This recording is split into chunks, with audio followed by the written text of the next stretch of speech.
Hi friends, ఇక మేము ఇట్లా దేవుని చేసుకుంటున్నాం ఫ్రెండ్స్. మా అమ్మ వాళ్ళ ఇంటి కాడ ఇక ఇలా ఇది లోపల దేవుని చేసుకుంటున్నాం. ఇక్కడ ఇది లోపల దేవుడు ఫ్రెండ్స్. ఇంకా ఇంట్లో దేవుడు అన్నట్టు ఇది ఇంట్లో చేసుకుంటున్నాం, దేవుని కొలుచుకుంటున్నాం.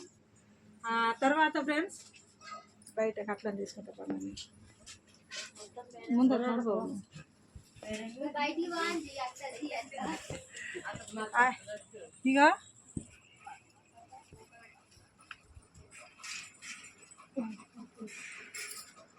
ఇక ఇక్కడ బయట దేవుళ్ళు చేసుకుంటాం ఫ్రెండ్స్. మాకు 2 దేవుళ్ళు అన్నట్టు. ఇది మా అమ్మ వాళ్ళ దేవుళ్ళు. లోపల ఒక దేవుడు, అక్కడ పెద్దవారు అంటారు, ఇక్కడ అంతమ్మని కొలుసులు అంటారు ఫ్రెండ్స్. ఇక మా పల్లెటూళ్ళలో ఇట్లా సంప్రదాయంగా ఇట్లా చేసుకుంటాం ఫ్రెండ్స్. ఓకేనా మరి? బాయ్ ఫ్రెండ్స్, అందరు చూడండి, సబ్స్క్రైబ్ చేసుకోండి, షేర్ చేయండి, లైక్ చేయండి, కామెంట్ చేయండి. ఓకేనా ఫ్రెండ్స్? Bye, thank you.